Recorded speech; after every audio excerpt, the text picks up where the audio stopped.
Okay, the next dinim over here in Kitzur is what's called macholus asuris. They're forbidden foods that you're not allowed to eat. Sometimes you can benefit, and other dinim. So Kitzur starts off by saying like this: if there's a blood spot in an egg, we know it's called a blood drop, so you can't eat the egg. Now sometimes the entire egg is forbidden, and sometimes the entire egg is not forbidden. Basically, what the fundamental difference is very simple. If it's a fertilized egg, that this egg could become into a little chick, so then the blood would invalidate the entire egg. The whole egg would be treif. And therefore there was always a minhag that they used to cook eggs in an odd number in case one of the eggs would have a blood spot, so at least the other eggs would be kosher. Many poskim write today where the eggs are not fertilized, so there's never going to become a chick from an egg. So really what's forbidden in an egg with a blood spot is the blood spot itself. The minhag is, Lepoil, that if you find the blood spot, then you throw out the whole egg. That's the minhag. But a lot of times you have what the shaila comes up a lot of times is they crack open an egg and they didn't see the blood spot to begin with. And then later they notice the blood spot. Most of the egg is already mixed into all the other food, but you're able to take out the yolk with the blood spot on it. So then al pidin, if you take out the blood, b'diavad, the rest of the egg is kosher because it's not today. We don't have fertilized eggs. Most places don't have fertilized eggs that is going to actually create a chick. What? Because a lot of times you're cooking multiple eggs and maybe you don't check each egg at a time, and finally you put in one with the blood spot. Does that make all the other eggs, or is it? That's what I'm saying. It's bottle, but you have to take out the egg with the blood spot. You have to take out the egg. Can you find out if there was a? 1 second. Now the din is like this. Normally, on a raw egg, the blood spot is on the yellow. If you cook the egg, the hard-boiled egg, the blood spot becomes on the white. It goes onto the white rather than. It's not anymore on the yellow, it's on the white.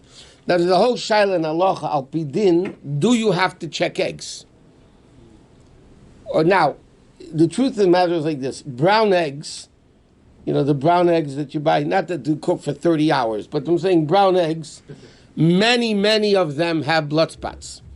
So that's to be actually a chiv in halacha that you have to check them. The regular white eggs today that you normally buy in the store, the minhag is to check them. They should be checked. But l'mashal, many people are mekel, they don't check a hard-boiled egg. They'll check a raw egg, but a hard-boiled egg they won't check. What? I'm sorry, but I don't know, 5 years now, I've been exclusively buying organic brown eggs. I check every one. I haven't found one blood. I'm sure it's going to change from tomorrow morning because I'm saying this. Half of them have blood spots. More than half. It's More crazy. than half. The brown eggs, okay. Maybe when the blood sees you, they run away. I don't know. No, they always see blood in it. Brown eggs always. The organic eggs, the brown eggs always. Okay. But the ones we go buy, they're not brown eggs. I just said that. I did not like the eggs here that they cook for 30 hours. I know, but they're not brown eggs when we put them in there. I know, they're white eggs, so they're not the brown eggs that have blood spots. Could the blood be less than like a pin tip? No, any amount of blood would be awesome. But on the hard-boiled egg, we don't see it. Is it bottle of Hard-boiled egg, if you want to check it, the way you would check it is by cutting it open and checking the inside of the white. Not the yolk, the inside of the white. And if you see you don't need it? But the pearl we saw many times, there was a few times, not many times, a few times, there was a lag ba'im if I once, and the Rebbe had an egg, it was a hard-boiled egg, he didn't check it. But generally speaking, the minhag is you check eggs. Most people don't check hard-boiled eggs, by the way, but raw eggs people check, and that's the proper way of doing it. Is blood bottle b'shishim? Blood is bottle b'shishim. The question is the egg bottle or not. Blood is bottle b'shishim. Well, it's easy to get the yolk. How do you know if you have a bunch of eggs if you're getting the white part out? So you check. Oh, so I said if it's already mixed in today's eggs, so then it would be bottle. Yeah, then it would the rest of the egg would be kosher. What's a big deal if you eat it? You're not allowed to eat blood. One of the negative commandments in the Torah. In fact, it's interesting. By blood, the Torah says rak chazak levilti achol adam. You have to strengthen yourself not to eat blood. And Rashi says in Chumash that the Goyim at that time was so indulged in eating blood, the Torah had to tell the Jews, strength, or tell you who wants to eat blood. Enough you vampire. Okay, be quiet. There's a recipe, like a very fancy restaurant. Okay. They squeeze the blood out of the bone and pour it. Like Okay, good. So don't eat When it. you crack an egg, is it okay just to look like this and then? Yeah, that's what you look. You look back and forth, back and It forth. doesn't have to be in a glass. No, you just move it back and forth. That you check the whole egg. You know that before, for example, if you want to can buy a red bin. omelet, first put it in the cup before you pour The it. proper way of doing it is when you make an omelet, when you crack open an egg, you do it separately, and then when you see it's good, you pour it into the thing, and then you do a second one. You do them separately. Okay, now, b'chlal, blood is forbidden to eat. Now, fish blood of fish, even though it is called blood, but halachically you're allowed to eat it. Except if you have a bunch of fish blood in a glass or a cup where it looks like blood, so it's marasayim, so the Chum said that you can't eat. Because people will think that you're eating regular blood. But what's another very important thing is like this. Human blood is also usher to eat. You can't eat human blood, our own blood, which, by the way, is a very practical thing. Now, the din that human blood is forbidden to eat is only after it leaves your mouth. If your teeth are bleeding and the blood never came out, you can swallow the blood. If your gums are... Huh? No, 1 second. The Rebbe didn't have teeth. What happens like this, a lot of times you bite into an apple and because your gums are whatever soft, there's blood on the apple. So you're not allowed to eat that. You have to wash it off. Or if you can, you cut it off, but you have to wash it off because you're not allowed to eat blood. So, but that is only forbidden once it leaves the mouth. While it's still within the mouth, then human blood is not treif. So therefore, if let's say you have a piece of bread where you can't wash it off, an egg apple you can wash it off.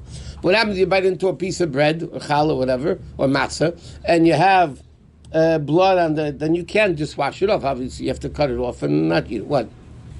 What if your lips get so chapped and cracked that half a drop it bleeds and you lick it up? You're not supposed to lick it off. Also, you know what? People have a tendency when they cut themselves a little bit, and they go like this. It's just human nature. Yeah.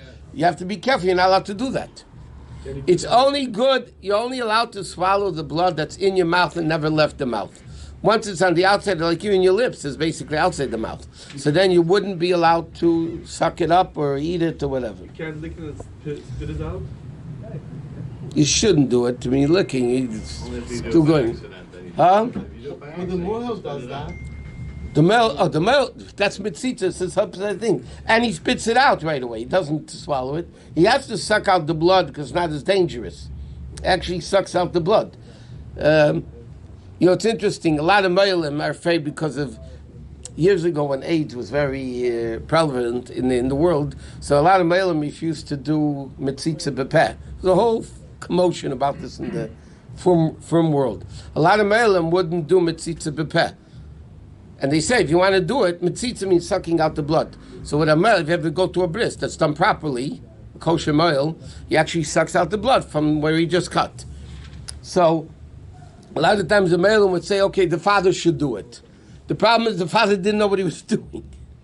You have to actually suck out the blood to get the flow going. You have to actually suck out the blood. So the male, anyway, today the male do it You have a again. little thing that they use, no? A little tube. Yeah. That's not the right way of doing it. Let's put it that way. Okay. Next is like this. The Torah says 3 times what? So we don't have to cook eggs in odd numbers anymore, right? Today, years ago, people had special egg pots. And they used to use cans. It was interesting. Years ago, people used they didn't have disposable things like we have today. They would use a can in case there was a shower. They would just throw out the can. It wasn't an expensive thing. There was an old Yiddish minig to have a special egg pot. Because of the shiloh with the blood, it's batel barov, not batel barov. But Lepel, today a lot of people still have separate egg pots, and that's the right way of doing it from tradition. But many people today don't, because today, again, unless you use the brown eggs is a big shiloh. Does it make if you crack an egg and it has a lot of blood in it, and it drops in your pot, you have to trash the pot? No, it's a hot or cold, you mean? Pot. No, but you should wait 24 hours. They pass. There's a whole thing about that. But you could kosher it, or if it's hot, if it's a lot of blood. What, Shimshon? He answered it. What? The pot becomes straight if the egg is. Unless if you have the majority of eggs which are not treif. What about this Teflon? The water that's boiling. One of the reasons why they always cooked, there's certain traditions years ago that people had in the Shtetl, or those people that came from the Shtetl to America in the early years. I'll give you a simple example. We're going to start now about milchiks and fleishiks. Years ago, blue was milchik and red was fleishik. That was it. Right? Red was, this is the old Yiddish minig for data generations. Red is fleishik and blue is milchik. If somebody came to your house and you had a blue fleishik set of dishes, they didn't want to eat in your house because they said your house is treif. If you have blue for fleishik, can't be. This is old Yiddish minhagim. Why? Because that was the minig. The blue was milchiks and red was fleishiks. We'll sing about marking the knives, that you have to mark the knives to make sure you don't mix up the knives. And Bachlal, okay, well, let's first, what? A lot of times when you buy a cow liver, it's got a lot of, juice. It looks exactly. It's kosher already? It's kosher. They say, you're buying it kosher, like in a glass store. Yeah, but they write that it's kosher already? Yeah. No, sometimes they sell kosher liver, but they didn't kosher it yet. You have to make sure that it says liver. How is it kosher? No, you have to barbecue to flame from. Huh? Yeah. A lot of times stores sell liver that you need to kosher. Chicken livers, meat liver. Unless you have to kosher. Okay, we're not learning those dinim now. You have to kosher liver over an open fire. You can't put salt like you kosher chicken. You soak it and salt it and rinse it. Liver, because there's so much blood in the liver, you salt it a little bit and you cut it and then you have to burn it over an open fire.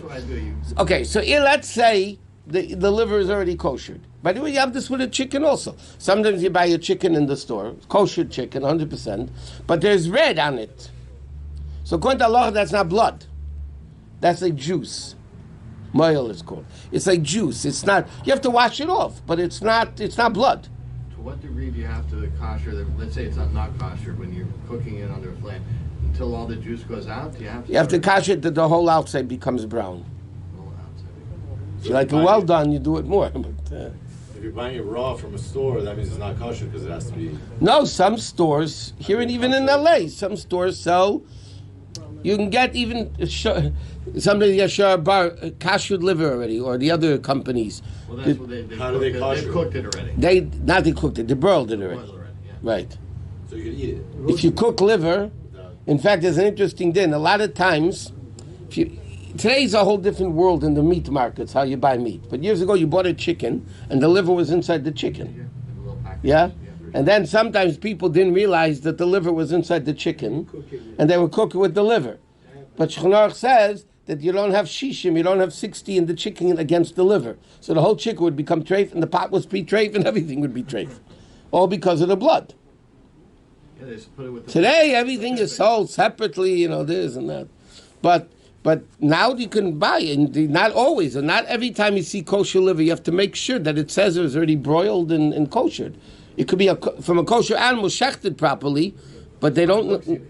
Huh? By looking at it, you can tell. Hopefully, you could tell if it's brown or not. I mean, you could tell. Sometimes it's hard to tell. If you crack an egg and it's Teflon and it has some blood drops, you have the Teflon. You cannot catch the kosher. Right, definitely, you cannot kosher. If it's hot and the blood and there's not anything else in the pot which is 60 times the blood, you'd have to kosher it. Rabbi, So you can't kosher. the liver is an organ to killing the body from the poison. The what? The liver. No. Is an organ to killing the body from the poison, or like them. So not good to eat it, even kosher or like them. A lot of hormone, a lot of poison. You shouldn't eat anything, B'chal. No, the liver is It's so different. good. Everything today. No, the liver. We have two organs to killing the body: the liver and kidneys. No. Only. No. So a lot of Liver is a good source of iron. I know you're a doctor, but so what? Okay, let's go.